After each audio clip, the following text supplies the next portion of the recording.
Hei, lihatlah monster yang menyala ini. Itu adalah bintang Katai Putih. Bintang-bintang seperti ini dikenal suka melahap objek-objek yang lewat, dan suatu hari nanti, objek-objek tersebut bisa jadi adalah planet-planet di tata surya. Menurut sebuah penelitian baru, sebagian dari tata surya akan ditarik ke dalam bintang Katai Putih, dilumatkan, dan akhirnya digiling menjadi debu halus seperti biji kopi di gilingan. Kalian suka dengan perumpamaan itu? Katai Putih merupakan tahap akhir dari kehidupan sebuah bintang. Bintang Katai Putih adalah bintang kecil tapi sangat padat dan biasanya berukuran sebesar planet. Hasil dari bintang bermassa rendah yang menghabiskan seluruh bahan bakar nuklir di pusatnya dan kehilangan lapisan terluarnya sebagai nebula planet. Ketika matahari berubah menjadi Katai Putih, dan itu pasti akan terjadi, ia akan menghancurkan asteroid dan bulan-bulan di sekitar Mars dan Jupiter. Mereka akan dilumatkan oleh gravitasinya. Sedangkan bumi akan ditelan sebelum matahari berubah menjadi Katai Putih. Tapi itu baru akan terjadi 6 miliar tahun lagi. Para peneliti yang meneliti topik ini sampai pada kesimpulan tersebut dengan mengamati apa yang terjadi pada benda-benda angkasa, asteroid, bulan, dan planet yang melintas di dekat 3 bintang Katai Putih. Selama 17 tahun, mereka mengamati dan menganalisa transit, yaitu ketika kecerlangan Katai Putih meredup karena ada objek dalam orbit stabil yang melintas di depannya. Dalam kasus Katai Putih, kita bisa memprediksi transit semacam itu dan menggunakannya untuk mempelajari bintang-bintang itu sendiri dan objek-objek langit yang melintas di depannya.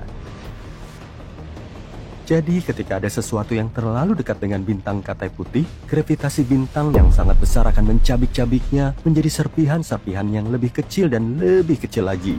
Tim juga menemukan kalau transit puing-puing tersebut sangat kacau. Ditambah lagi, puing-puing ini berbentuk aneh, yang artinya puing-puing ini sedang dilahap lebih lanjut.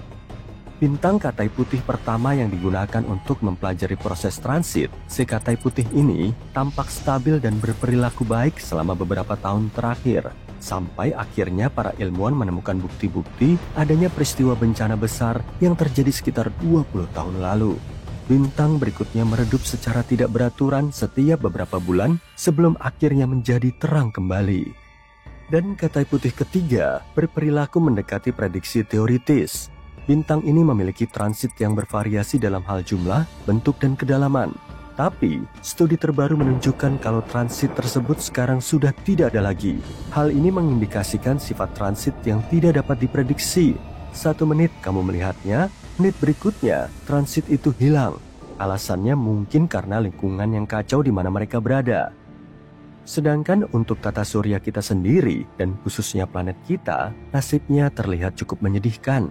Bumi akan ditelan matahari yang terus mengembang, bahkan sebelum bintang kita itu berubah menjadi Katai Putih.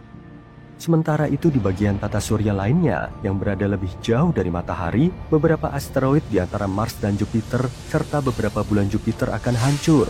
Asteroid tersebut kemungkinan besar akan terlontar dan melintas terlalu dekat dengan Katai Putih. Di saat yang sama, para astronom tidak yakin 100% apa yang akan terjadi pada tata surya. Jadi kita harus menunggu dan melihat saja selama 6 miliar tahun. Berbicara tentang Katai Putih, para ilmuwan baru-baru ini menemukan Katai Putih yang memiliki bekas luka logam aneh di permukaannya. Bekas luka ini mungkin terbentuk setelah bintang tersebut mencabik-cabik dan memakan planet kecil yang mengorbitnya. Bintang Katai Putih yang memiliki jejak logam di atmosfernya bukanlah hal yang langka. Jejak-jejak ini ditinggalkan oleh planet-planet yang jatuh ke dalam bintang yang dipengaruhi oleh gravitasinya. Para ahli sudah lama menduga kalau logam-logam tersebut seharusnya tersebar merata di seluruh permukaan Katai Putih yang tercemar. Tapi sebuah penelitian baru menemukan Katai Putih dengan logam yang aneh dan terkonsentrasi. Bintang ini dipantau selama 2 bulan dengan bantuan Very Large Telescope di Chile. Para peneliti menemukan sebuah patch buram dari logam. Logam tersebut berada di salah satu kutub magnetik bintang dan menghalangi sebagian cahaya bintang ketika bintang berotasi. Dari posisi tersebut, para astronom menyimpulkan kalau materi tersebut kemungkinan besar disalurkan ke dalam bintang oleh medan magnetnya yang sangat kuat. Proses ini mirip dengan proses yang menyebabkan terjadinya aurora di bumi, di mana partikel bermuatan mengikuti medan magnet ke permukaan. Planet yang dihancurkan Katai Putih ini kemungkinan besar berukuran sangat kecil, kira-kira sama besar dengan asteroid Vesta di tata surya, yaitu hanya berdiameter 525 km. Puing-puingnya kini tampak jelas di permukaan bintang induknya. Hal ini memudahkan para peneliti untuk meneliti kondisi geokimia planet tersebut sebelum dilahap.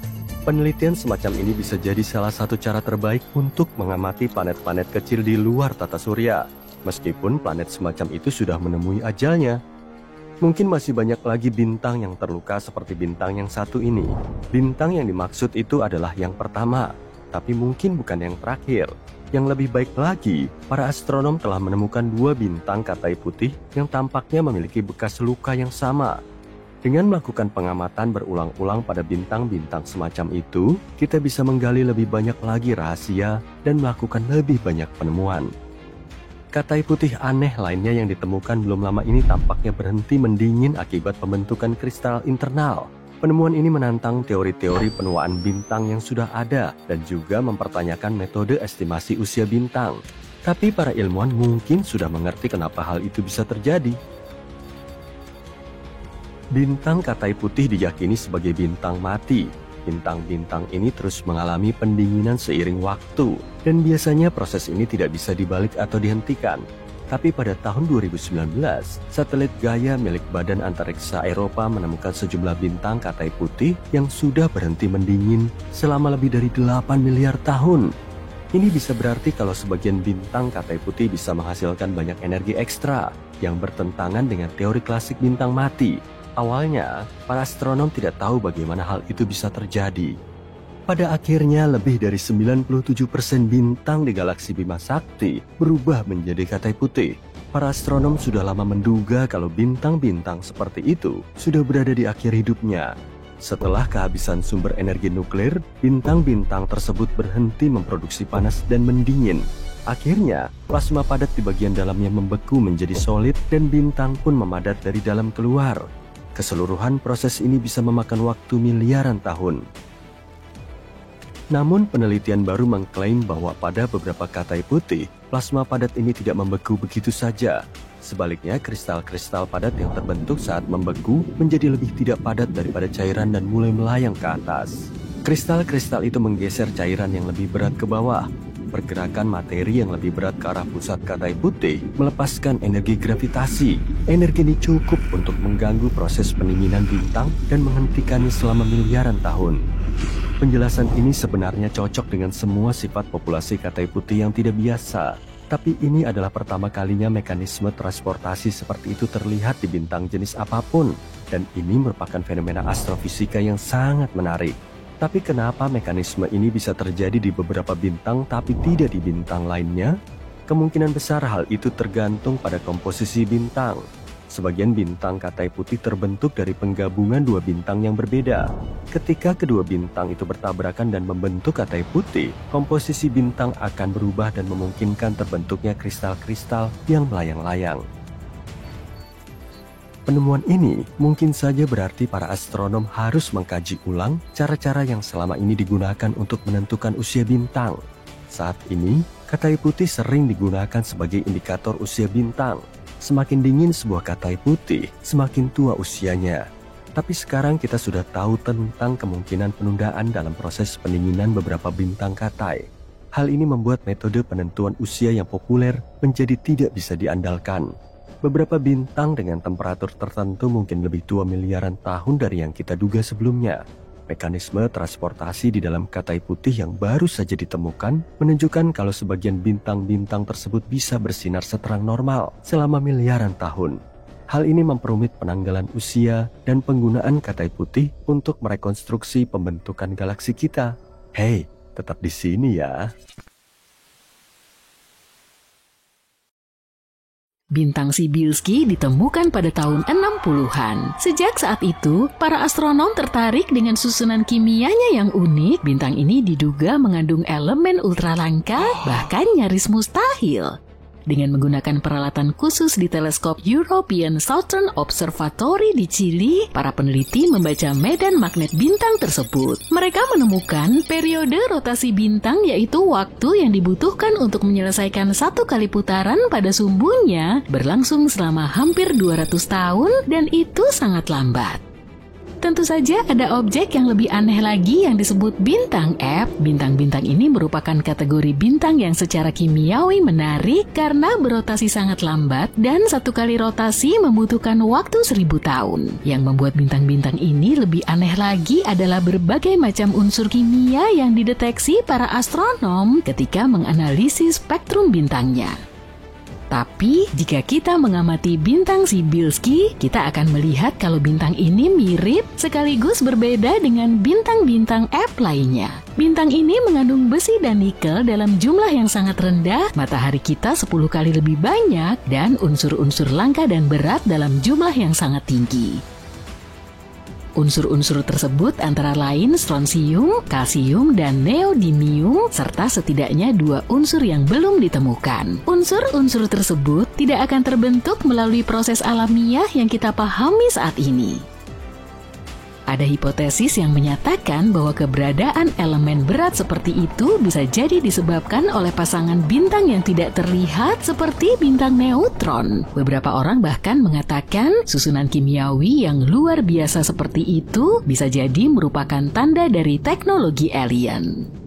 Semua ahli akan mengatakan ini adalah spektrum bintang teraneh yang pernah mereka amati. Beberapa bahkan menyatakan ada begitu banyak garis indikator kimiawi sehingga kamu tidak bisa langsung memahami apa yang kamu lihat saat mengamati spektrum bintang.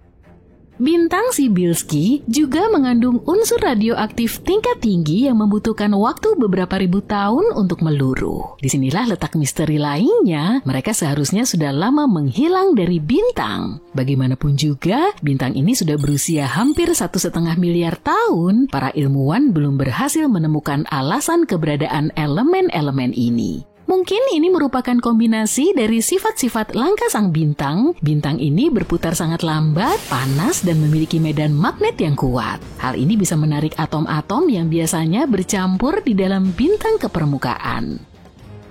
Ada teori lain yang menjelaskan keberadaan elemen-elemen radioaktif ini. Mereka bisa berada di sana jika mereka adalah bentuk peluruhan dari elemen ultra berat yang belum kita temukan. Sejauh ini belum ada yang bisa membuktikan teori ini. Bahkan penemuan rotasi super lambat bintang Cybulski tidak membawa kita lebih dekat pada jawabannya. Jelas sekali, ada banyak hal yang bisa dipelajari dari bintang aneh ini. Siapa yang tahu rahasia apa yang masih disimpannya?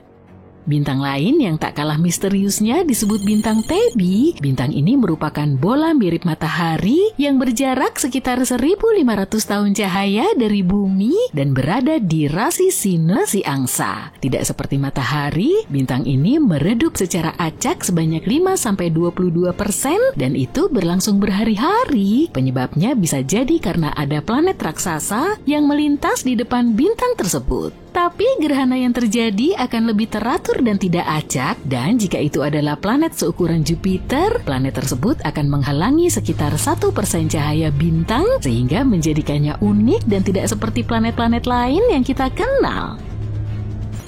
Setelah astronom Amerika Tabitha Tabi S. Boyajian menemukan fluktuasi masif dan tak beraturan dari bintang ini pada tahun 2015, pengamatan lebih lanjut dilakukan. Hasil pengamatan menunjukkan magnitudo keseluruhan bintang tersebut secara bertahap meredup selama bertahun-tahun.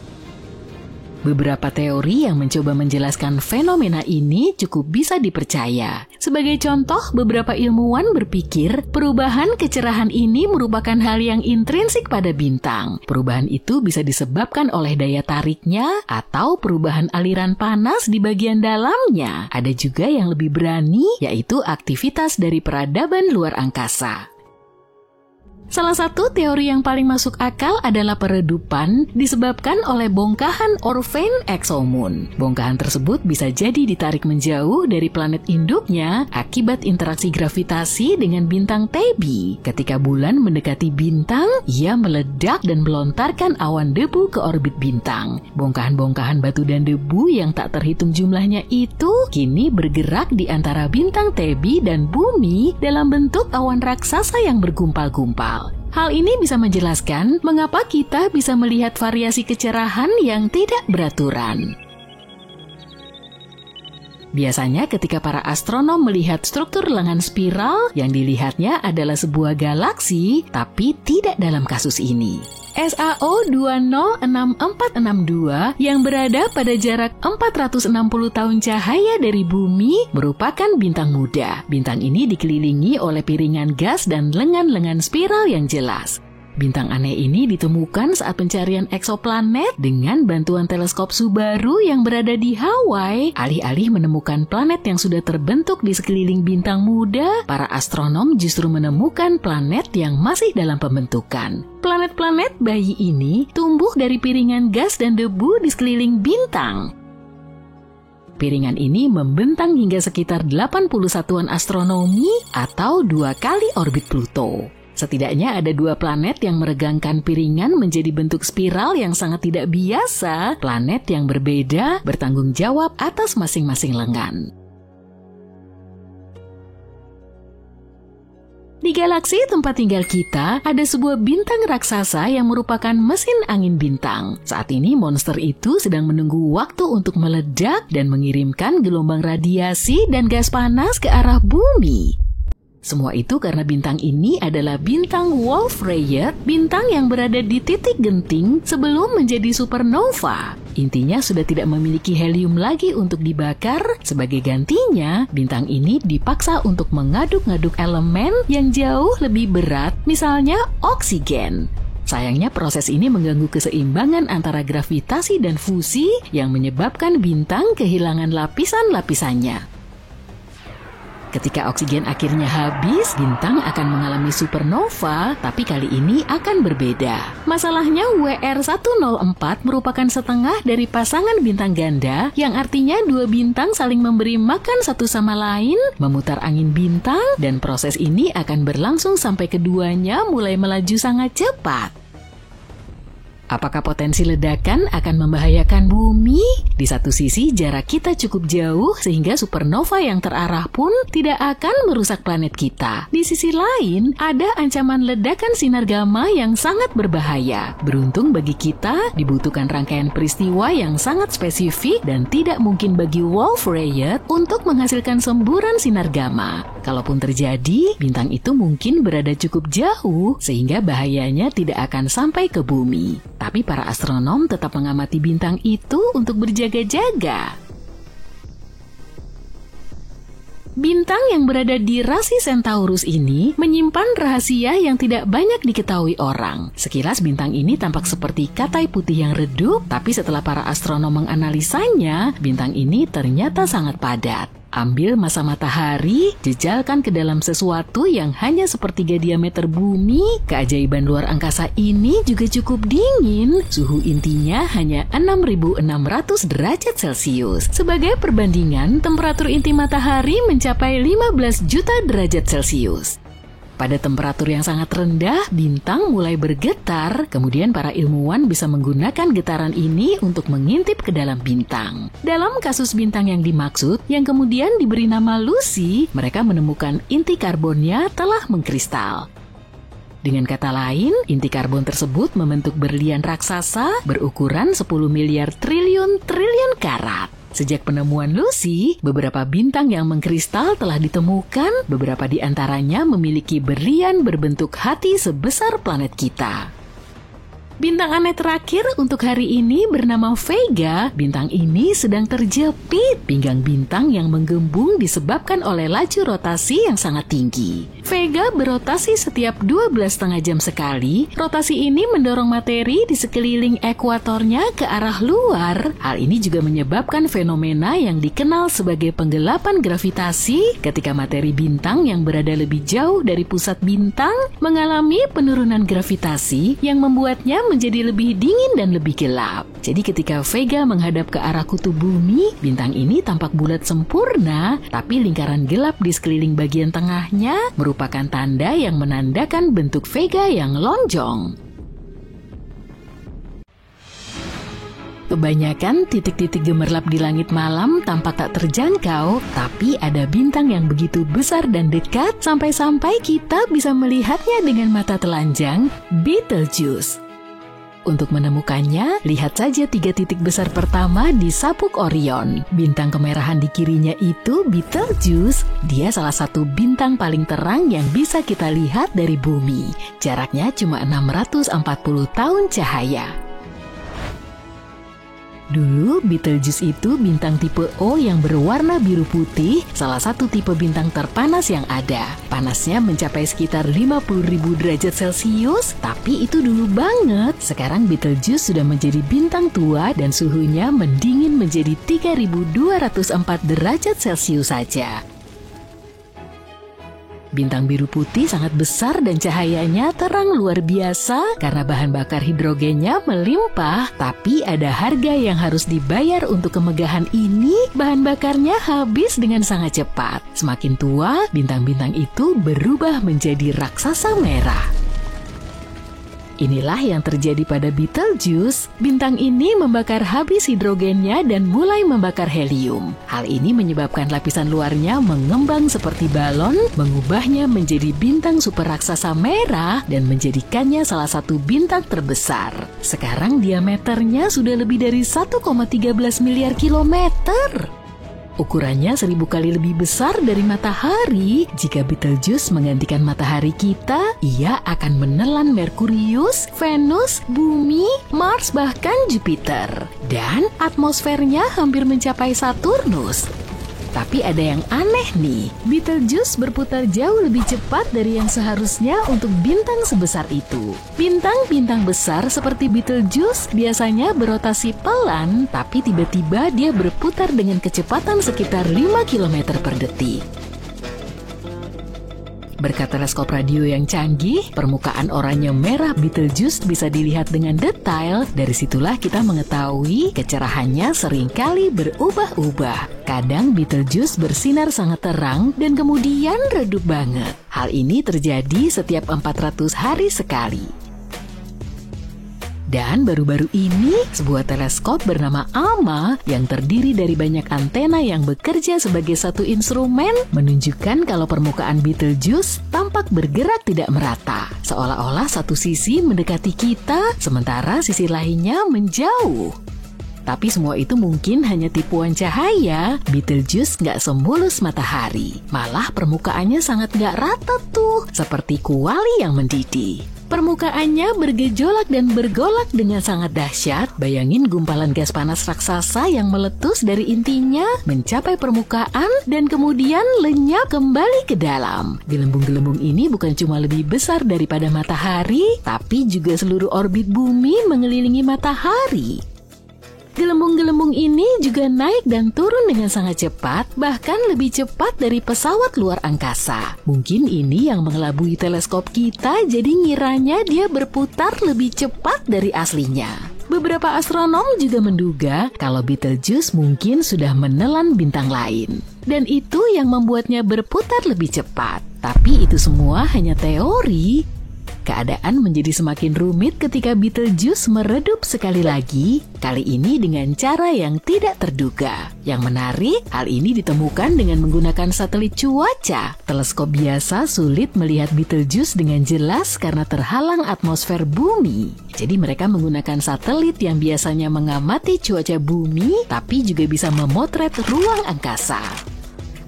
Seperti yang telah disebutkan, Betelgeuse biasanya terang dan meredup setiap 400 hari sekali. Tapi baru-baru ini, tiba-tiba dia redup 2,5 kali lebih parah dari biasanya. Peristiwa ini dinamai peredupan hebat.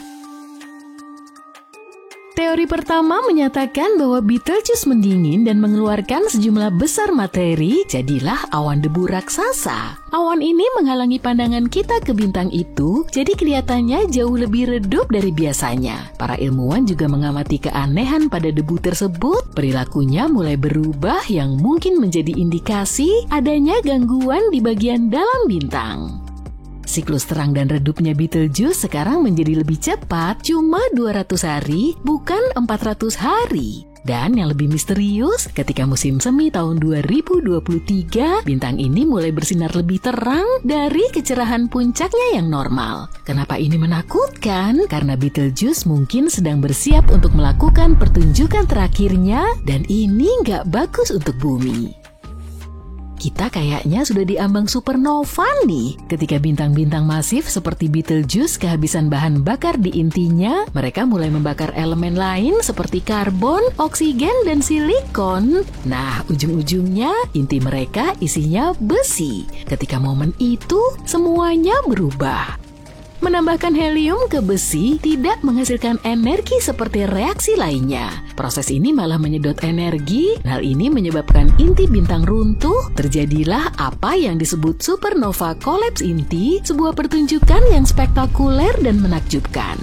Supernova sangat terang sehingga bisa melampaui cahaya seluruh galaksi, tapi supernova Betelgeuse bakal beda. Karena letaknya yang relatif dekat dengan kita, cahayanya bakal terang banget sampai kita bisa melihat di siang bolong. Ketika saatnya tiba, Betelgeuse bakal bersinar seterang bulan purnama, tapi semua cahayanya bakal terkonsentrasi pada satu titik. Selama kurang lebih 2 bulan, cahayanya akan terang banget sampai kamu bisa baca buku dengan cahaya supernova, bahkan jika semua lampu kota mati dan langitnya cerah. Gagasan untuk menyaksikan Betelgeuse meledak jadi supernova sungguh mendebarkan, karena terakhir kali bintang meledak di galaksi kita terjadi pada masa Johannes Kepler lebih dari 4 abad yang lalu. Peristiwa yang dikenal sebagai SN 1604 atau supernova Kepler ini memukau langit selama berminggu-minggu. Tapi jangan seneng dulu, kita belum tahu pasti kapan terjadinya. Ada penelitian bilang bintang itu mungkin sedang dalam fase pembakaran karbon. Kalau sudah mendekati akhir, Betelgeuse mungkin akan meledak dalam waktu dekat, dalam waktu puluhan tahun ke depan. Tapi hampir nggak mungkin untuk memastikannya karena pas fase terakhir itu, bintang hampir nggak berubah sama sekali. Biarpun Betelgeuse cukup dekat untuk kita pelajari permukaannya, kita nggak bisa ngintip ke dalam intinya untuk melihat apa yang sebenarnya terjadi. Bisa saja kita masih di awal-awal fase pembakaran karbon. Nah, kalau gitu, kita mungkin harus menunggu 1000 tahun lagi baru bisa melihat supernova keren itu. Studi lain memperkirakan bahwa Betelgeuse mungkin memiliki sisa bahan bakar kurang dari 300 tahun di intinya. Mereka bilang Betelgeuse memang secara teratur mengalami pemuaian dan kontraksi, dan pola pulsasinya mengisyaratkan bahwa Betelgeuse jauh lebih besar dari yang kita duga. Nah, ini artinya bintang ini sudah lebih tua umurnya dan makin dekat untuk jadi supernova. Dugaan lain datang dari pengamatan bintang-bintang serupa, misalnya bintang bernama VY-CMA di galaksi kita diperkirakan lebih dekat untuk menjadi supernova daripada Betelgeuse, dan bintang ini telah meredup secara konstan selama seabad terakhir, beda dengan Betelgeuse yang relatif stabil. Jika Betelgeuse akan mengalami supernova, dia bakal meredup secara bertahap dan sangat cepat. Catatan sejarah juga menunjukkan sekitar 2000 tahun yang lalu, orang melihat Betelgeuse berwarna kuning, bukan merah. Kalau demikian, maka kita mungkin sedang berada di fase awal hari-hari terakhirnya. Dengan kata lain, kita nggak tahu apakah bintang ini akan mengalami supernova besok atau 1000 tahun lagi. Ya udah, kita tunggu aja deh. Tapi katakanlah Betelgeuse menjadi supernova besok, terus kita gimana dong? Supernova tahun 1987 di awan Magellan Besar menunjukkan efek dari supernova kuat banget, bahkan bisa kita rasakan dari jarak yang sangat jauh. Awan Magellan Besar berjarak hampir 170.000 tahun cahaya dan kita masih mendeteksi radiasinya. Agak sulit untuk menentukan secara pasti seberapa jauh zona bahaya tersebut. Perkiraan kasarnya mungkin sekitar 100 tahun cahaya. Untungnya Betelgeuse gak akan membahayakan manusia. Jaraknya ratusan tahun cahaya dan supernova gak akan memengaruhi kita sama sekali. Kita bisa menikmati keindahan supernova tanpa perlu khawatir. Raksasa bersembunyi di langit. Kipu adalah benda terbesar yang pernah ditemukan di alam semesta. Benda ini telah mengacaukan pemahaman kita tentang alam semesta selama bertahun-tahun dan kita baru saja menemukannya. Kipu itu padat, kuat dan berbahaya untuk diabaikan. Jika kita tidak memahami struktur seperti ini, kita mungkin salah membaca alam semesta. Jadi, apa sebenarnya kipu itu?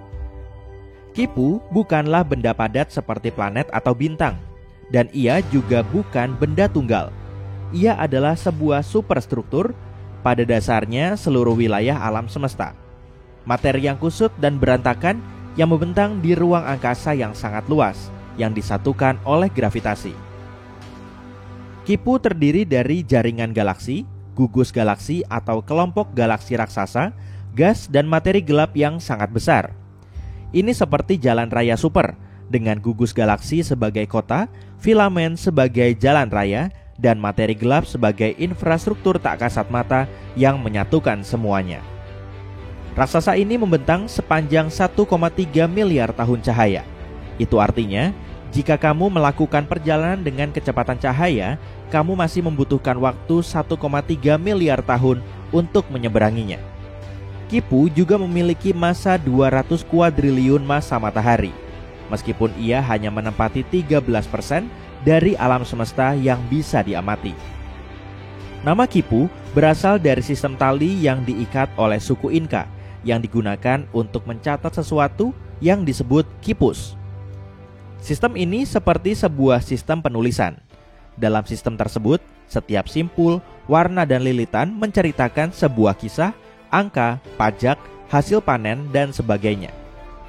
Jadi ketika para astronom melihat struktur kolosal di angkasa, panjang, kusut, dan bercabang-cabang seperti kabel angkasa, mereka menamainya dengan bahasa simpul. Ditambah lagi, bentuk ruang angkasa mengingatkan para ilmuwan pada benang-benang itu. Ada filamen pusat yang panjang dan filamen-filamen yang lebih kecil bercabang-cabang di sisi-sisinya. Yang lebih menarik lagi, Kipu tidak sendirian. Ketika para ilmuwan memetakan bagian alam semesta ini, mereka menemukan 5 struktur masif ini. Struktur-struktur itu tidak hanya diam di sana, tapi terbentuk selama miliaran tahun akibat gravitasi yang perlahan-lahan menarik materi-materi. Secara keseluruhan, semua raksasa itu menampung hampir setengah dari seluruh gugus galaksi di area tersebut, 30% dari seluruh galaksi, dan 1/4 dari seluruh materi di alam semesta yang bisa diamati. Tim yang menemukan Kipu menggunakan trik yang cerdas. Mereka mencari sinar X yang berasal dari gugus galaksi. Gugus-gugus ini tidak hanya berisi galaksi-galaksi, tapi juga berisi gas yang sangat panas. Saking panasnya, gas tersebut memancarkan cahaya sinar X yang tidak bisa kita lihat dengan mata biasa. Tapi, teleskop-teleskop khusus bisa melihatnya. Jika ada banyak pancaran sinar X, itu artinya ada banyak sekali materi, galaksi, gas, dan materi gelap yang ditarik bersama oleh gravitasi. Disitulah area terpadat dan penuh sesak di alam semesta.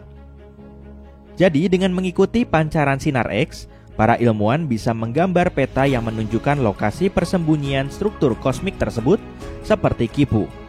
Mengapa semua ini penting? Karena struktur-struktur raksasa ini mengacaukan segalanya. Pertama-tama mereka membelokkan latar belakang gelombang mikrokosmik, cahaya purba yang tersisa dari Big Bang. Ini adalah cahaya redup yang memenuhi seluruh alam semesta. Setelah Big Bang terjadi dan dunia kita tercipta, dunia memancarkan cahaya dan sinyal pertama yang masih belum sepenuhnya melemah. Sisa-sisa radiasi masih terus datang kepada kita bahkan setelah 13,8 miliar tahun. Dengan mempelajari cahaya purba ini, para ilmuwan bisa mengetahui seperti apa alam semesta pada masa awal. Dan Kipu membeberkannya untuk kita. Struktur raksasa ini menahan gravitasi yang sangat besar sehingga membelokkan dan mendistorsi cahaya purba ini ketika melewatinya.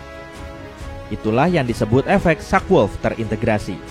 Lengkungan ini menambah derau pada sinyal asli dan sekarang kita jadi lebih sulit untuk mendapatkan pemahaman yang tepat dan lebih jelas tentang seperti apa bayi alam semesta itu dan bagaimana alam semesta mengembang. Mereka juga mengacaukan konstanta Hubble. Alam semesta terus mengembang dan konstanta Hubble memberitahu kita seberapa cepat alam semesta berkembang. Dengan kata lain, seberapa cepat galaksi-galaksi bergerak menjauh satu sama lain. Tapi benda-benda raksasa di ruang angkasa seperti Kipu memiliki gravitasi yang sangat besar sehingga menarik galaksi-galaksi di dekatnya ke arahnya dan mengacaukan pergerakan galaksi-galaksi itu. Hal ini menyulitkan para ilmuwan untuk mengukur kecepatan pemuaian alam semesta yang sebenarnya. Mereka tidak bisa mengetahui apakah sebuah galaksi bergerak karena alam semesta memuai atau hanya karena ditarik oleh sesuatu yang sangat besar di dekatnya. Dan terakhir, ada pelensaan gravitasi. Cahaya di ruang angkasa bergerak secara konstan, tetapi tidak selalu mengikuti garis lurus. Jika ruang angkasa mengalami distorsi, seperti oleh gravitasi, maka cahaya yang melintasi ruang angkasa juga akan mengalami pembelokan dan distorsi. Pelensaan gravitasi terjadi ketika cahaya dari galaksi yang jauh dibengkokkan karena melewati sesuatu yang sangat masif, seperti Kipu. Gravitasi yang sangat besar itu menarik cahaya seperti halnya bola yang berat bisa membengkokkan selembar kertas. Dan karena cahaya memberikan informasi kepada kita, secara harfiah membuat kita melihat seperti apa benda-benda itu. Pembelokan ini mendistorsi cara kita melihat galaksi. Gambar galaksi akan terlihat melebar, lebih terang, atau kita bahkan bisa menemukan seluruh galaksi di tempat yang salah. Ini seperti melihat alam semesta kita melalui kaca pembesar yang melengkung. Jika kita tidak berhati-hati, kita bisa salah membaca distorsi tersebut dan mendapatkan gambaran yang salah tentang seperti apa dunia kita. Untungnya, superstruktur misterius ini tidak muncul begitu saja. Para astronom menduga kalau sesuatu seperti itu pasti ada di luar sana. Hanya saja, mereka tidak tahu pasti. Model terbaik untuk alam semesta disebut Lambda CDM. Model ini menyatakan bahwa alam semesta bermula dari Big Bang, masih terus mengembang, dan sebagian besar terdiri dari hal-hal misterius, energi gelap, dan materi gelap dingin, bagian CDM. Kita tidak bisa melihat atau menyentuh benda-benda ini, tapi kita tahu bahwa mereka ada karena jika tidak ada, alam semesta kita akan hancur berantakan. Model ini cocok dengan apa yang kita lihat, seperti pembentukan galaksi, bagaimana bintang bergerak, dan bentuk keseluruhan alam semesta. Jadi, meskipun ada beberapa potongan teka-teki yang masih menjadi misteri, potongan-potongan itu cocok dengan gambaran yang sebenarnya. Dan model ini benar-benar meramalkan hal-hal seperti Kipu. Ketika para ilmuwan melakukan simulasi dengan menggunakan model tersebut, mereka melihat struktur yang sama terbentuk. Jaring-jaring kosmik raksasa yang terdiri dari galaksi-galaksi yang diikat oleh gravitasi. Kipu cocok dengan prediksi tersebut dalam kehidupan nyata. Ini juga berarti bahwa Lambda CDM, sekali lagi, cocok dengan kehidupan nyata. Syukurlah, tidak ada kejutan besar di sini. Tapi setelah kita benar-benar menemukannya, Lambda CDM merupakan struktur terbesar yang diketahui di alam semesta yang bisa diamati. Ada lagi struktur raksasa lain sebelum Kipu, tembok besar Sloan. Tembok ini ditemukan pada tahun 2003 dan diyakini sebagai salah satu struktur terbesar yang pernah ditemukan. Dan itu masih merupakan monster yang luar biasa. Tembok besar Sloan membentang lebih dari 1 miliar tahun cahaya. Disebut tembok, tapi bukan tembok seperti yang kamu temukan di bumi. Tembok ini juga merupakan jaringan kosmik yang sangat luas yang terdiri dari ribuan galaksi dan gas yang dihubungkan oleh materi gelap. Apa yang membuat Kipu dan tembok besar Sloan begitu mengejutkan adalah karena keduanya tampak terlalu besar untuk ada. Menurut model Lambda CDM, struktur sebesar itu seharusnya tidak umum, terutama pada saat terbentuk. Bagaimana raksasa-raksasa ini bisa terbentuk begitu cepat di alam semesta yang seharusnya bertumbuh, mengembang dan merapikan diri dari waktu ke waktu? Dan jika kita terus menemukan lebih banyak lagi, itu akan menjadi sangat gila. Itu bisa berarti ada sesuatu yang lebih dalam yang terjadi dalam cara dunia kita dibangun. Itu semua adalah bagian dari perjalanan Kopernikus kita yang gila. Serangkaian penemuan yang panjang di mana kita terus dibuat rendah hati oleh alam semesta. Setiap kali kita menemukan sesuatu seperti ini, kita semakin menyadari bahwa kita bukanlah pusat dari segala sesuatu. Pertama, kita mengetahui bahwa bumi bukanlah pusat tata surya. Kemudian kita menemukan bahwa tata surya hanyalah satu titik di sebuah galaksi. Sekarang, bahkan supergugus galaksi yang kita yakini sebagai yang terbesar dikerdilkan oleh struktur-struktur seperti Kipu dan tembok besar Sloan. Namun, struktur ini tidak akan bertahan selamanya. Kipu bersifat sementara. Selama miliaran tahun, gravitasi akan mengoyaknya, memecahnya menjadi bagian-bagian yang lebih kecil. Beberapa bagian akan runtuh menjadi gugus yang lebih rapat, sementara yang lainnya akan melayang-layang. Saat ini, ia merupakan salah satu struktur terpenting di alam semesta. Struktur ini membentuk bagaimana galaksi-galaksi terbentuk. Ia membelokkan cahaya, sehingga sangat penting bagi kita untuk mengetahuinya. Secara harfiah, ia mengacaukan pemahaman kita tentang alam semesta. Di sebuah sistem bintang yang sangat jauh, tepatnya 2600 tahun cahaya dari bumi, ada sebuah eksoplanet bernama Kepler 1658b.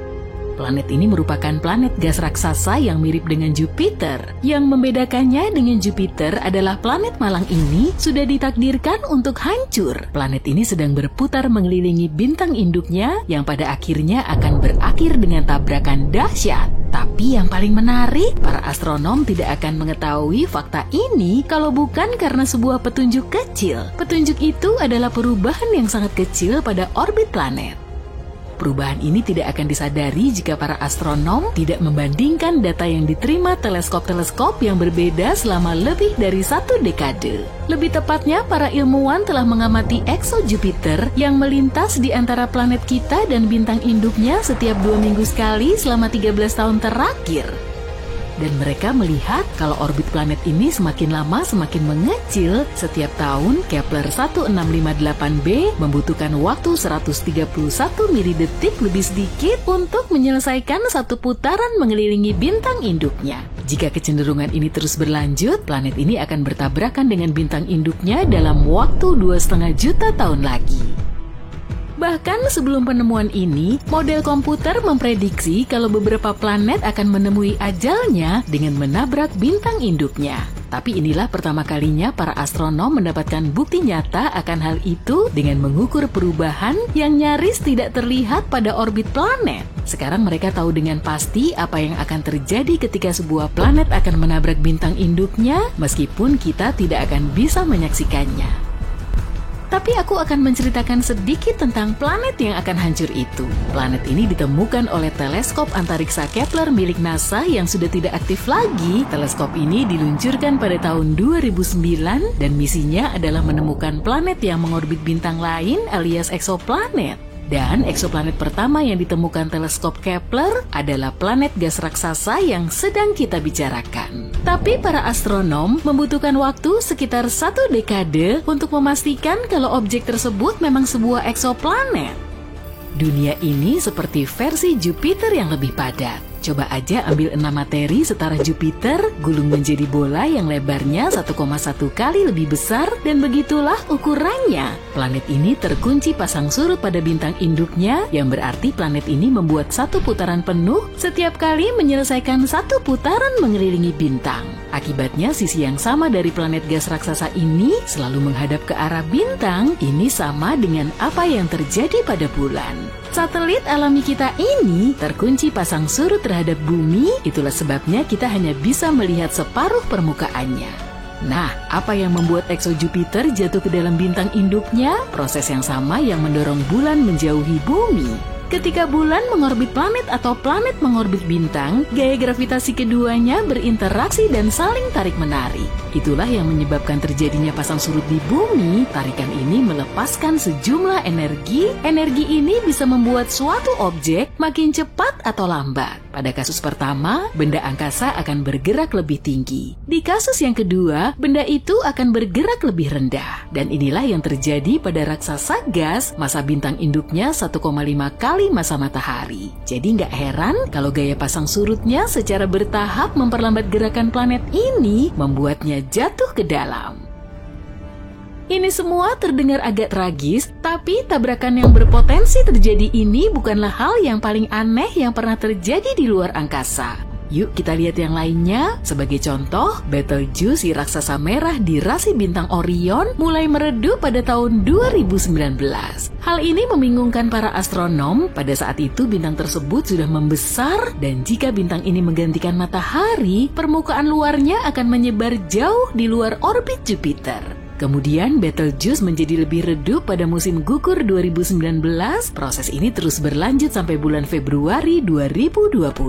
Perubahannya bisa dilihat dengan mata telanjang. Gak heran daya terang si bintang meredup hingga 2/3-nya. Saat itu para astronom yakin Betelgeuse akan meledak menjadi supernova. Mereka terus mengamati bintang tersebut. Tapi gak disangka bintang itu kembali ke keterangannya yang biasa. Berkat teleskop Hubble, para ilmuwan tahu kalau bintang itu telah melontarkan sebagian materinya, dan ini menghalangi sebagian cahayanya.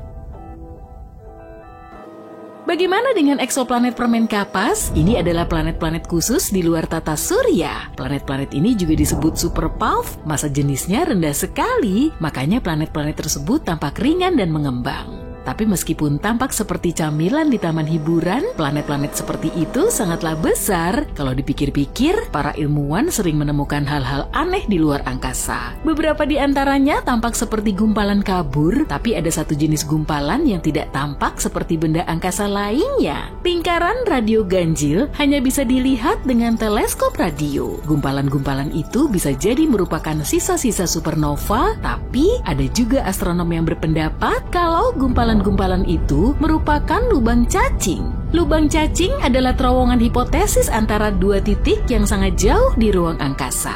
Misi Juno melihat sesuatu yang aneh di atmosfer bagian atas Jupiter. Fenomena yang tidak biasa itu adalah sprite biru dan elf yang berputar-putar di atas permukaan planet. Ini adalah dua jenis kilatan cahaya terang yang muncul dalam waktu singkat, hanya dalam hitungan milidetik. Keduanya memanjang ke atas dan ke bawah permukaan planet. Di bumi, kilatan semacam itu biasanya terjadi pada ketinggian 96 km di atas badai petir. Planet-planet liar tidak mengitari bintangnya, mungkin karena memang tidak ada. Benda-benda angkasa yang mengambang bebas ini menjelajah alam semesta dan bisa berada di mana saja. Planet-planet ini juga sulit ditemukan. Planet-planet liar hanya menghasilkan emisi yang lemah, tapi belum lama ini para astronom menemukan planet liar terkecil di Bima Sakti. Ukurannya lebih kecil dari bumi, tapi sedikit lebih besar dari Mars. Semburan radio cepat adalah semburan gelombang radio yang sangat terang dan menyilaukan. Semburan ini mengandung energi sebanyak yang dihasilkan matahari dalam hitungan hari, tapi hanya berlangsung dalam hitungan milidetik. Sebagian besar semburan radio cepat ini berasal dari tempat yang sangat jauh di luar Bima Sakti. Namun baru-baru ini, para astronom mendeteksi beberapa di antaranya berasal dari galaksi tempat tinggal kita. Dan sumbernya adalah magnetar yang jaraknya 30.000 tahun cahaya dari planet kita. Jika memang ada, pasta nuklir merupakan materi terkuat di alam semesta. Terbentuk dari sisa-sisa bintang yang telah padam, materi ini akan tertekan menjadi materi yang kusut seperti spaghetti. Pasta nuklir bisa hancur, tapi dengan memberikan 10 miliar kali tekanan yang dibutuhkan untuk menghancurkan baja. Belum lama ini, para ilmuwan menemukan bahwa salah satu bintang paling masif baru saja menghilang. Bintang itu berada 75 tahun cahaya dari bumi. Biasanya jarak itu terlalu jauh bagi para astronom untuk bisa melihat bintang-bintang secara jelas. Kecuali kalau bintang-bintang itu sangat besar, dan bintang yang sedang kita bicarakan ini sangat besar. Bintang ini bersinar 2,5 juta kali lebih terang daripada matahari. Para astronom terakhir kali melihat bintang ini pada tahun 2011. Mereka memutuskan untuk memeriksanya lebih jauh beberapa tahun kemudian, tapi sudah terlambat. Bintang itu sudah lenyap. Bintang-bintang masif seperti itu biasanya meledak dalam supernova yang sangat terang. Tapi para astronom tidak melihat hal seperti itu dalam kasus ini. Ada teori yang mengatakan kalau bintang itu runtuh menjadi lubang hitam tanpa memicu supernova terlebih dahulu. Supernova memang bisa terjadi pada bintang-bintang yang mendekati akhir hidupnya, tapi sangat jarang terjadi. Kita tahu ada lubang hitam dan mungkin juga ada lubang hitam mini, meskipun keberadaannya belum terbukti. Tidak seperti saudara-saudaranya yang masif, lubang hitam mini yang hipotetis bisa jadi sangat kecil, tidak lebih besar dari sebuah atom. Masanya bisa bervariasi, tapi satu lubang hitam mini yang sangat kecil bisa saja memiliki massa 1000 mobil sedan. Salah satu teori menyatakan bahwa bertonton lubang hitam mikro mungkin saja tercipta tepat setelah Big Bang dan menjadi awal mula alam semesta. Sebagian ilmuwan bahkan mengatakan bahwa ada beberapa lubang hitam mini yang melintasi planet kita setiap harinya. Lebih dari 7.000 tahun cahaya dari bumi ada nebula elang, gugus bintang muda yang baru berusia 5,5 juta tahun. Teleskop Hubble berhasil memotret beberapa siluet gelap di dekat pusat nebula. Itulah yang disebut pilar penciptaan, yaitu area pembentukan bintang yang aktif. Wah, keren banget ya! Saat melihat langit malam, sepertinya tidak banyak yang terjadi di atas sana dan bintang-bintang selalu berkelap-kelip di tempat yang sama. Selama ribuan tahun, para peneliti berpedoman pada gagasan bahwa cahaya di langit tidak berubah. Para pelaut memandu kapal mereka dengan menggunakan pola bintang yang tetap. Ada juga garis-garis besar rasi bintang yang kita amati saat ini, dan para astronom telah mengidentifikasinya sejak lama. Rasanya mustahil kalau suatu hari nanti kita terbangun dan tidak bisa melihat bintang lagi. Atau apakah mungkin? Sebuah tim peneliti dari Vanishing and Appearing Sources During a Century of Observations atau VASCO mempelajari langit untuk melihat bagaimana keadaan bintang-bintang. Para astronom mendapatkan data dari Gaia, Badan Antariksa Eropa, dan membandingkan informasi dari 70 tahun yang lalu dengan informasi dari masa kini untuk melihat bagaimana langit berubah. Untuk mengujinya dengan benar, mereka harus menggunakan teleskop modern dan teleskop tua. Sesuatu yang sangat menarik terjadi di sana. Lebih dari 700 bintang dari peta lama hilang. Jika satu bintang lenyap, banyak teori yang bisa digunakan, tapi akan lebih sulit jika ada ratusan bintang yang lenyap pada waktu yang bersamaan. Mungkinkah datanya salah atau bintang-bintang itu terlalu redup untuk dideteksi? Tidak, mereka segera menyingkirkan opsi ini karena bintang-bintang tersebut jelas-jelas merupakan bagian dari pengamatan sebelumnya. Jadi hal pertama yang terlintas di benak kita saat membicarakan tentang bagaimana bintang menghilang adalah bintang-bintang ini mencapai titik akhir hidupnya. Bintang yang paling masif sekalipun dan yang kita bicarakan di sini adalah bintang-bintang yang jauh lebih berat daripada matahari kita akan mengalami perubahan mendadak ketika mencapai titik akhir hidupnya yang kita sebut supernova. Supernova adalah ledakan dahsyat yang kemudian bersinar selama berbulan-bulan dan masih terlihat bahkan dalam jarak ratusan juta tahun cahaya. Tapi itulah intinya, kita bisa melihat jejaknya tidak seperti di sini. Mungkinkah ini supernova yang gagal? Artinya mungkin salah satu dari bintang-bintang itu runtuh, tapi berubah menjadi lubang hitam dan melahap sisa-sisanya dari dalam keluar tanpa menimbulkan ledakan dahsyat. Tapi belum ada yang menyebutkan adanya tanda-tanda lubang hitam yang aktif di dekat bintang-bintang tersebut. Bagaimana jika bintang-bintang menjadi kurang tampak karena debu atau gas di sekelilingnya? Ini bisa saja terjadi karena debu dan gas antar bintang memang menghalangi pandangan kita pada objek-objek yang berada jauh. Tapi tapi tidak ada jejak konsentrasi debu atau gas yang luar biasa tinggi. Tidak ada juga yang menghancurkannya. Para peneliti pasti akan melihat jejaknya jika hal seperti itu terjadi. Ditambah lagi, bintang-bintang yang hilang itu tidak semuanya berada di area yang sama, yang berarti kemungkinan besar tidak hanya ada satu kejadian fatal yang membuat semua bintang itu menghilang. Selain itu, bintang-bintang tersebut tidak berada pada tahap yang sama dalam hidupnya, jadi tidak mungkin semua bintang itu mendekati akhir hidupnya secara kebetulan. Bintang-bintang itu tidak terlalu tua atau muda, dan levelnya berbeda-beda dalam hal ukuran dan kecerahannya.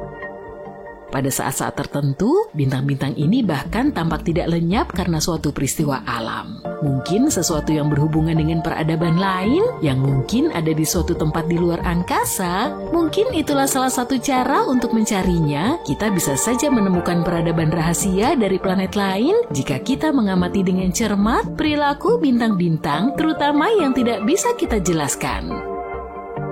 Tidak ada yang tahu apa yang sebenarnya terjadi pada bintang-bintang yang hilang. Dan sayangnya, saat ini yang kita miliki hanyalah teori-teori, tapi harus diakui, teori-teori itu keren. Mungkin itu hanya semacam cahaya optik yang disebabkan oleh semburan sinar gamma atau bahkan semburan radio cepat. Semburan radio cepat adalah denyut gelombang radio yang sangat kuat. Semburan ini dapat melepaskan lebih banyak energi dalam beberapa ribu detik daripada yang dilakukan matahari raksasa kita dalam waktu hampir 100 tahun. Kita belum benar-benar memahami cara kerja letusan energi ini, jadi kita belum tahu apa yang bisa dilakukannya. Tapi tetap saja, ratusan bintang hilang pada waktu yang kurang lebih bersamaan. Ada sekitar 100 hingga 400 miliar bintang di galaksi kita, jadi kita mungkin akan melihat beberapa di antaranya menghilang. Mudah-mudahan kita akan lebih memahami kenapa hal itu bisa terjadi. Tentu saja para ilmuwan tidak yakin dengan jumlah ini karena kita tidak bisa melihat semua bintang Bima Sakti dari bumi.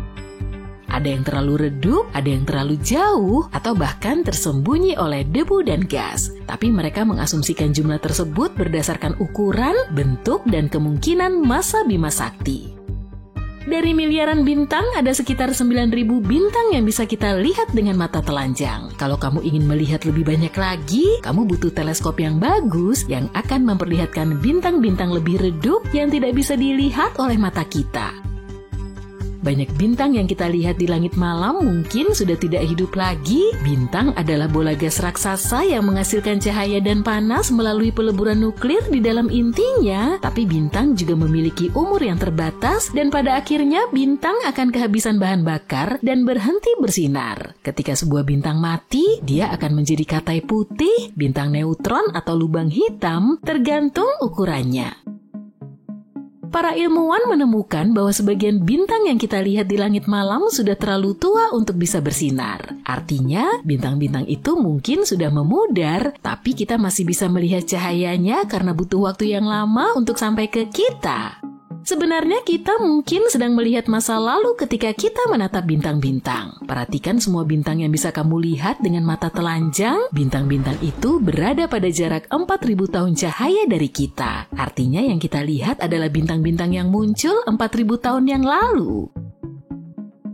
Sebagian besar bintang yang kita kenal berada di dalam galaksi yang merupakan kumpulan bintang, gas, dan debu yang sangat besar dan disatukan oleh gravitasi. Tapi ada juga area kosong yang luas di antara galaksi-galaksi, dan pertanyaannya adalah, mungkinkah di area tersebut terdapat bintang? Tampaknya area-area ini tidak sepenuhnya kosong. Masih ada gas dan debu, serta materi gelap, yaitu materi yang tidak bisa kita lihat tapi kita tahu keberadaannya karena efek gravitasinya pada objek lain.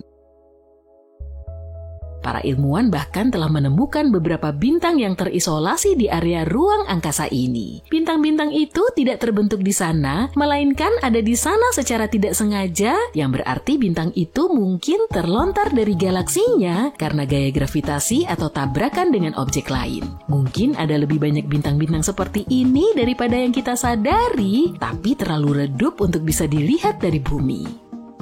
Bintang sebenarnya tidak berkelap-kelip, hanya saja kita yang melihatnya seperti itu dari bumi. Kelihatannya bintang berkelap-kelip karena atmosfer planet kita yang bergejolak. Cahaya dari sebuah bintang harus melewati banyak lapisan atmosfer, tidak semua lapisan itu sama rapatnya, sehingga menyebabkan cahaya dibelokkan, berubah warna dan intensitasnya.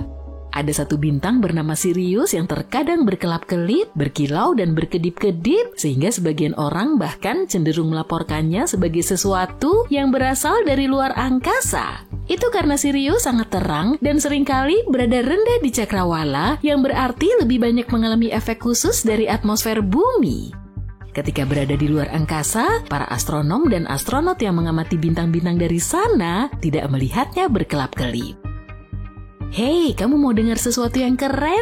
Aku, kamu, teman-temanmu, dan seluruh umat manusia, kita semua terbuat dari debu bintang loh. Unsur-unsur yang menyusun tubuh manusia dan semua kehidupan di bumi terbentuk di dalam bintang.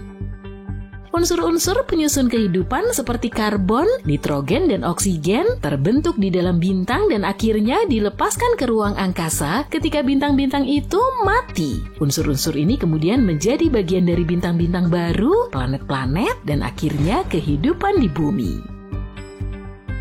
Zat besi dalam darah kita tercipta di dalam inti supernova, yakni ledakan masif yang terjadi ketika bintang memudar. Bahkan katanya, kalsium dalam gigi dan tulang kita kemungkinan besar berasal dari ledakan bintang. Oksigen di paru-paru kita juga terbentuk di dalam inti bintang masif sebelum dilepaskan ke ruang angkasa melalui supernova. Sudah lama sekali sejak terjadinya sebuah supernova di Bima Sakti. Tepatnya sudah lebih dari 400 tahun. Wah, udah telat banget nih kayaknya. Jadi inilah bintang-bintang yang paling besar kemungkinannya untuk meledak, kalau memang belum. Di urutan paling atas ada bintang Eta Carinae di langit selatan. Huruf Yunani sebelum nama rasi bintang menandakan tingkat kecerahan bintang dalam rasi itu. Sir Edmund Halley di tahun 1677 mencatat Eta Carinae sebagai bintang paling terang ketujuh dalam rasi bintang Carina, karena Eta adalah huruf ketujuh dalam alfabet Yunani.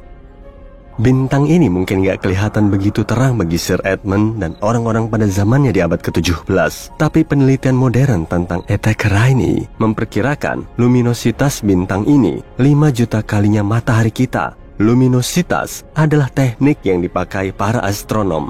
Bukan cuma kecerahan, luminositas mengacu pada energi total yang dilepaskan pada semua frekuensi. Eta Carinae melepaskan 5 juta kali energi lebih banyak dibanding matahari. Benar-benar raksasanya Bima Sakti. Eta Carinae 100 kali lebih masif dan 240 kali lebih besar dibanding bintang katai kuning putih kita, matahari. Jelas, karena tampak redup, letak Eta Carinae sangat jauh, sekitar 7.500 tahun cahaya. Tapi, bahkan dalam jarak sejauh ini, kalau bintang ini mengalami hipernova, ledakannya masih tetap bisa berdampak terhadap lapisan ozon bumi, mengganggu komunikasi satelit, dan membahayakan para astronot.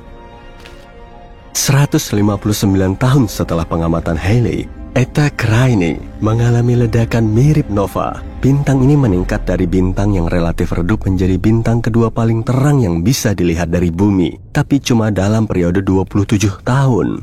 Dari 1836 sampai 1863, Eta Carinae adalah bintang paling terang kedua yang bisa dilihat setelah Sirius, bintang anjing. Dan Sirius hanya sekitar 8 tahun cahaya jauhnya. Sejak 1863, selain beberapa lidah api, Eta Carinae telah kembali meredup ke kecerahan awalnya pada magnitudo 4,5. Para astronom berutang permintaan maaf kepada kita yang mungkin nggak akan kita dapatkan segera atas tata nama magnitudo bintang.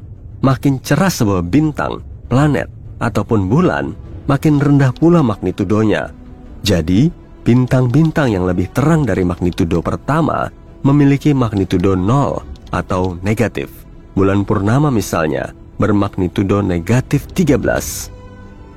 Bintang bermagnitudo positif 4,5 kayak Eta Carinii cukup redup kalau dilihat dari bumi, tapi bisa dilihat dengan jelas di langit malam tanpa polusi cahaya atau awan. Jika kamu tinggal di area selatan lintang Kairo, Mesir, 30 derajat lintang utara adalah posisi paling utara bintang ini yang bisa kamu lihat.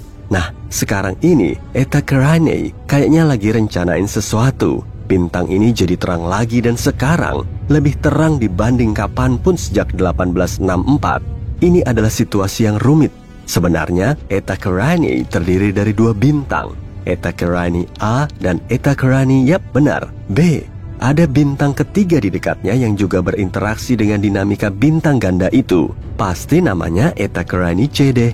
Benar. Meledak menjadi 2 bola gas luar biasa masif yang meluas sejauh sekitar 32 juta kilometer per jam. Nggak diragukan lagi, Eta Carinii adalah salah satu bintang dengan tampilan paling aneh yang pernah kamu lihat. Tapi ingat, letaknya 7.500 tahun cahaya dari kita. Kalau ada sesuatu yang terjadi pada Eta Carinii dalam 7.500 tahun, kayak hipernova misalnya, kita nggak akan bisa melihatnya. Sebab radiasi elektromagnetik Eta Carinii belum nyampe ke sini. Para astronom mengawasi Eta Carinii sebab bintang ini bisa mengalami hipernova kapan saja. Atau mungkin sudah terjadi 5.000 tahun lalu. Kalau begitu, kita cuma harus menunggu 2.500 tahun lagi untuk melihatnya. Oke, kayaknya bakal kutulis di agenda aku. Dari daftar 30 bintang yang mungkin akan mengalami supernova, Rho Cassiopeiae menjadi pilihan banyak astronom. Huruf Yunani Rho adalah huruf ke-17 dalam alfabet Yunani. Artinya, Rho Cassiopeiae adalah bintang dengan magnitudo jelas ke-17 dalam rasi Cassiopeia. Tapi Rho Cas, nama panggilannya, adalah salah satu dari 7 bintang hiperraksasa kuning di Bima Sakti. Ini juga termasuk raksasa karena kelihatan pada magnitudo 4,5 dari jarak sekitar 10.000 tahun cahaya. Rho Cas pasti bintang yang sangat besar, bintang hiperraksasa. Kalau diletakkan di posisi matahari, Rho Cas akan meliputi orbit Mars. Tapi bintang ini masih kuning, bukan bintang raksasa merah. Merah mengindikasikan suhu permukaan yang lebih dingin. Suhu di permukaan Rho Cas yang sebesar itu masih sepanas matahari kita, atau bahkan agak lebih panas. Itu cuma berarti 2 hal. Jauh di dalam intinya, Rho Cas melebur atom yang jauh lebih berat daripada hidrogen atau helium. Selain itu, Rho Cas menghasilkan jauh lebih banyak energi dibanding bintang raksasa merah. Di tahun 2000, Rho Cas mengalami letusan besar. Bintang ini menjadi terang sampai 2 tingkatan magnitudo ketika mengeluarkan materi 10.000 kali massa bumi ke ruang angkasa dalam 4 kali kecepatan suara. Para astronom mendeteksi tanda-tanda titanium oksida dalam letusan ini. Ini artinya Rho Cas jauh lebih dekat mengalami supernova atau dalam kasus khusus ini hipernova dibanding anggapan para astronom dulu. Besi cuma beberapa tingkat di atas titanium dalam tabel periodik. Dan ketika besi terbentuk, peleburan berhenti dan bintang pun kolaps. Rho Cas benar-benar mendekati itu, atau lebih tepatnya, lebih mendekati itu tadinya. Karena letusan yang kita lihat tahun 2000 itu sebenarnya terjadi 10.000 tahun sebelumnya.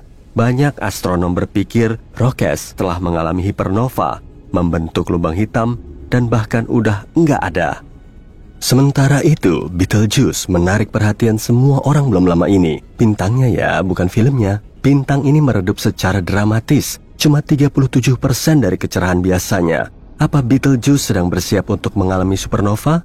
Betelgeuse sejauh ini adalah bintang paling terang di langit dalam sinar inframerah. Ini fakta penting, sebab terkait status Betelgeuse sebagai calon bintang yang akan mengalami supernova, seperti yang akan segera kita lihat. Betelgeuse juga disebut Alpha Orionis, nama dengan huruf Yunani lainnya. Jadi, kita bisa simpulkan kalau Betelgeuse adalah bintang paling terang dalam rasi Orion, kan? Salah, ini adalah bintang kedua paling terang dalam rasinya. Rigel atau Beta Orionis adalah bintang paling terang di area itu. Kok bisa? Mungkin karena Betelgeuse diklasifikasikan sebagai bintang variabel semi-reguler. Agak berlebihan ya. Siklus getarannya yang kurang lebih 400 hari mengubah kecerahannya sampai sekitar 1 magnitudo penuh dari yang jauh lebih terang dibanding bintang bermagnitudo 1 menjadi lebih mendekati bintang bermagnitudo 2. Tapi Betelgeuse belum pernah terlihat meredup begitu drastis seperti baru-baru ini. Apa yang terjadi dengan bintang ini? Dari akhir tahun 2019 sampai pertengahan 2020, Betelgeuse melalui periode meredup besar selama peristiwa pelepasan massa. Komunitas astronomi dunia memperhatikan situasi ini, dan dalam penyelidikannya, mereka menemukan data faktual yang mengejutkan tentang Betelgeuse. Pertama, lokasi Betelgeuse nggak sejauh perkiraan. Jarak Betelgeuse yang baru dan lebih akurat adalah 548 tahun cahaya. Itu 25% lebih dekat daripada jarak sebelumnya. Fakta baru kedua, diameter Betelgeuse telah berkurang dengan persentase yang sama. Bintang ini sekarang 25% lebih kecil daripada yang diyakini sebelumnya. Penyebab meredupnya Betelgeuse yang dramatis juga sudah diketahui. Bintang raksasa itu melepaskan awan gas yang mengandung magnesium. Awan itu menghambat sebagian besar sinar yang berasal dari Betelgeuse dan membuatnya secara visual tampak jauh lebih redup daripada yang sebenarnya. Magnesium nggak terlalu dekat dengan besi dalam tabel periodik, yang artinya Betelgeuse nggak jauh menuju supernova seperti yang disangka sebelumnya. Ketika besi mulai terbentuk di dalam bintang, artinya bintang itu hampir menutup reaksi peleburannya. Langkah berikutnya adalah ledakan. Betelgeuse belum sampai ke sana. Bintang ini melepas sebagian energinya sebagai sinar inframerah, dan ini mengindikasikan bahwa intinya kemungkinan besar masih membakar helium, bukan sesuatu yang akan meningkatkan panas, seperti karbon misalnya. Betelgeuse tetap akan mengalami supernova, tapi masih butuh 100.000 tahun lagi. Kamu bisa mencoretnya dari daftar supernovamu untuk saat ini. Sementara, untuk pelafalan Betelgeuse yang benar, kamu bisa membacanya sesukamu aja. Ada banyak pengucapan yang berbeda di luar sana. Sebanyak orang yang mengira tahu cara melafalkannya dengan benar. Supernova 1987A mengejutkan para astronom ketika menerangi awan Magellan besar 100.000 tahun cahaya lebih dari Bima Sakti. Saat itulah perhatian beralih kepada bintang serupa yang jauh lebih dekat dengan bumi, Rigel, dalam rasi Orion. Mungkin Rigel mengejutkan kita, dan tiba-tiba mengalami supernova. Ada sesuatu yang disebut masalah supernova yang mungkin harus kamu tahu, sebab mungkin ada kaitannya dengan Rigel yang akan mengalami supernova atau enggak. Sepertinya bintang-bintang dengan massa 17 kali massa matahari nggak selalu mengalami supernova. Baru-baru ini, sebuah bintang raksasa merah menghilang begitu saja. Yap, bukan mengalami supernova, tapi hilang gitu aja. Ini sering terjadi dalam simulasi supernova di komputer. Dan sekarang, akhirnya terjadi dalam kehidupan nyata. Massa Rigel setara dengan massa 21 matahari. Dengan kata lain, Rigel 21 kali lebih masif dibanding matahari kita. Jadi apa Rigel akan mengalami supernova atau hilang gitu aja jadi lubang hitam yang akan terbentuk di intinya? Para ahli astronomi dan fisika melanjutkan studi mereka tentang dinamika bintang-bintang masif, menjelajahi langit untuk mencari supernova berikutnya dalam galaksi Bima Sakti. Sementara itu, kita bisa yakin bahwa kita di bumi nggak terancam bahaya karena dampak ledakan supernova terdekat. Kita hidup di lingkungan bintang yang tenang dan damai, kecuali orang-orang Mars tetangga kita itu. Ayo naik, cepat, waktu kita sedikit. Kita akan melakukan perjalanan kosmik untuk menemukan bintang terbesar di alam semesta. Bintang pertama yang kita lewati adalah matahari kita sendiri. Sejauh ini, meski bukan yang terbesar, matahari tetaplah masif. Kamu bisa memasukkan 1 juta bumi di dalamnya. Artinya, jika matahari kita jadikan sebesar bola basket, bumi hanya seukuran setengah penghapus karet. Jika kita menaruh semua planet di satu sisi timbangan dan matahari di sisi satunya, berat kumpulan planet kita tidak akan ada tandingannya. Matahari membentuk 99,9% dari seluruh massa di tata surya kita. Pada dasarnya, massa adalah seberapa banyak bahan atau materi dari suatu benda, dan berkat massa inilah bintang-bintang dapat bersinar. Begini, Semakin banyak materi dalam sebuah bintang, semakin tebal dan panas pula intinya. Ini kemudian memulai rantai reaksi kimia. Atom hidrogen saling bertabrakan sehingga membentuk helium dan melepaskan energi super besar. Energi itu adalah cahaya dan panas bintang. Jadi, bintang yang lebih besar sama dengan bintang yang lebih terang. Tapi, makin banyak reaksi yang terjadi, umur bintang semakin pendek. Saat mulai kehabisan bahan bakarnya, bintang akan memasuki fase raksasa. Bintang akan mengembang dan berubah menjadi merah. Ini membawa kita kembali ke misi utama kita. Bintang terbesar yang akan kita temukan kemungkinan besar berada di penghujung usianya.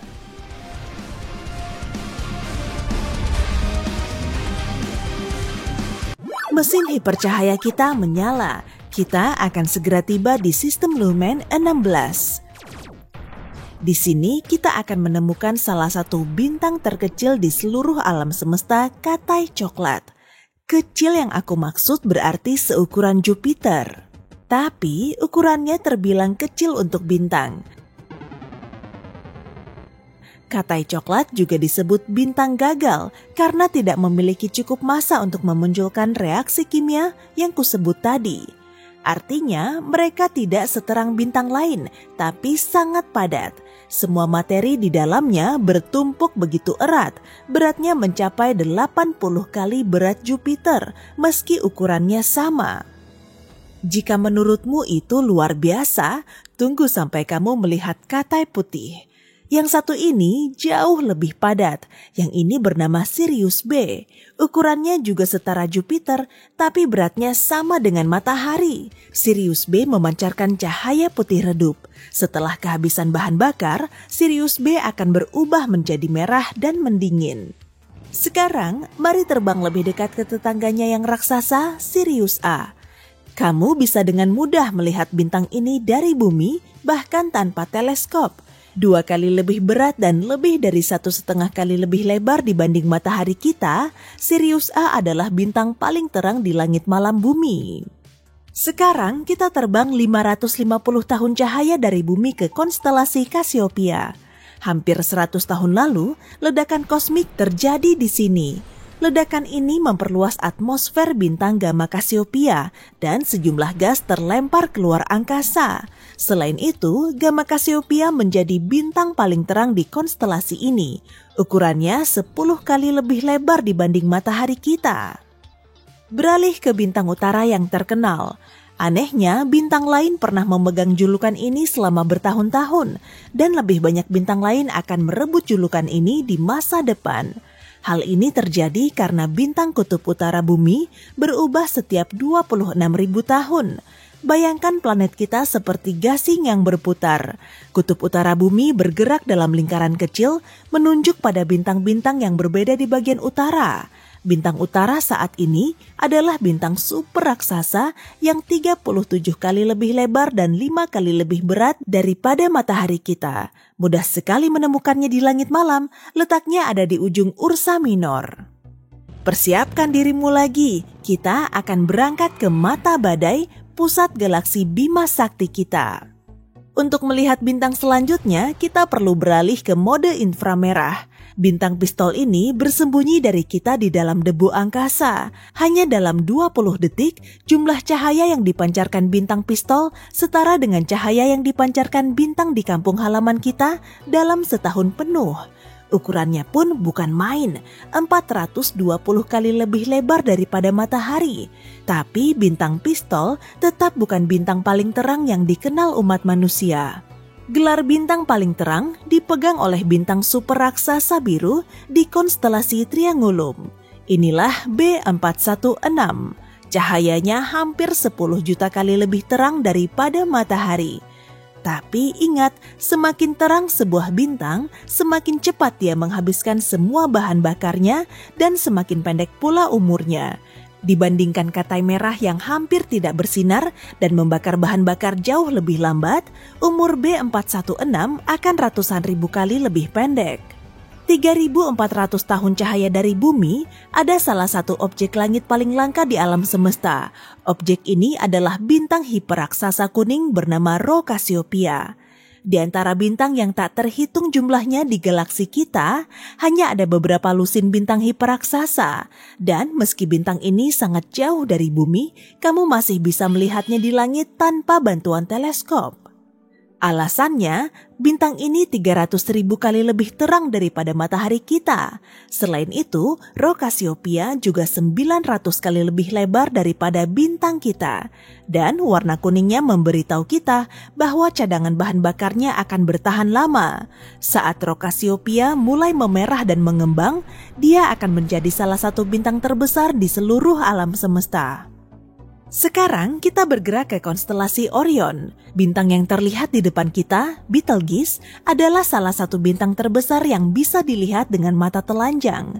Ukurannya 700 kali matahari kita. Jika Betelgeuse menggantikan posisi matahari, permukaannya akan menyentuh sabuk asteroid yang letaknya di antara orbit Jupiter dan Mars. Betelgeuse akan menelan 4 planet bagian dalam, termasuk bumi. Tapi bintang ini membuat astronom sangat antusias. Mereka memperkirakan Betelgeuse akan meledak dan mempertunjukkan ledakan super indah dalam 10.000 tahun mendatang. Ledakan ini akan menjadi peristiwa astronomi terbesar sepanjang masa karena kita akan dapat mengamati supernova dari jarak dekat, tapi terbilang aman. Bintang yang meledak akan bersinar seterang bulan setengah. Cahayanya akan terlihat pada langit di siang hari selama 1 tahun dan pada malam hari untuk beberapa tahun lebih lama. Sekarang kita mendekati bintang yang 1000 kali lebih lebar daripada matahari. Mu Cephei adalah bintang hiperaksasa, pemegang gelar bintang paling merah yang diketahui manusia. Warnanya menunjukkan bahan bakarnya akan habis tak lama lagi. Tapi ukurannya masih sangat besar sehingga bisa menampung 1 miliar matahari di dalamnya. Dan karena masanya, bintang ini pada akhirnya akan menjadi supernova atau bahkan lubang hitam. Mari kita berjalan sampai hampir 4.000 tahun cahaya dari rumah kita. Ini dia super raksasa merah bernama Phaeae Canis Majoris. Ini salah satu bintang paling besar dan paling terang di Bima Sakti. Bintang ini bisa memuat 3 miliar matahari. Dan meski ukurannya sangat besar, bintang ini ternyata sangat ringan. Beratnya hanya setara 17 matahari. Untuk takaran objek langit, bisa dibilang bintang ini setara dengan balon yang ditiup. Dalam 100.000 tahun mendatang, Phaeae Canis Majoris akan meledak menjadi hipernova. Radiasi gamma akan menghancurkan semua kehidupan di area alam semesta di dekatnya. Tapi bintang ini sangat jauh dari tata surya kita, sehingga kita akan tetap aman. Jika MY kita letakkan di tengah tata surya kita, radiusnya akan sampai ke orbit Saturnus. Untuk mengingatkanmu seberapa jauh Saturnus itu, bayangkan seperti ini. Cahaya matahari membutuhkan waktu 8 menit untuk sampai ke bumi. Untuk sampai ke Saturnus, dibutuhkan lebih dari 1 jam. Dibandingkan bintang masif ini, matahari hanyalah sebutir pasir. MY adalah salah satu bintang paling terang dan paling merah di alam semesta kita. Semakin besar dan merah sebuah bintang, semakin dekat pula ujung usianya. Jadi, kita bukan hanya sedang melihat titannya alam semesta, tapi juga salah satu benda langit tertua yang ada saat ini. Bintang terbesar kedua di alam semesta adalah Uyscuti. Lebarnya sekitar 2,5 miliar kilometer, 16 kali jarak bumi ke matahari. Ini adalah bintang variabel yang berubah-ubah cahayanya. Kecerahannya berubah setiap 2 tahun. Uyscuti adalah pemecah rekor dalam penghabisan bahan bakar per tahun. Ilmuwan memperkirakan Uyscuti akan berubah kembali ke suhu yang lebih panas seperti raksasa kuning. Perjalanan kita akan segera berakhir. Di hadapan kita terdapat Stephenson 218. Dibutuhkan 20.000 tahun bagi cahaya dari bintang ini untuk mencapai bumi. Di planet terestrial mungil kita ini, sulit untuk mengabaikan raksasa merah sebesar ini. Lebarnya 2150 kalinya matahari kita. Kita butuh 10 miliar matahari untuk mengisi volumenya. Sebagai perbandingan, rata-rata pantai mengandung hanya sekitar 5 miliar butir pasir.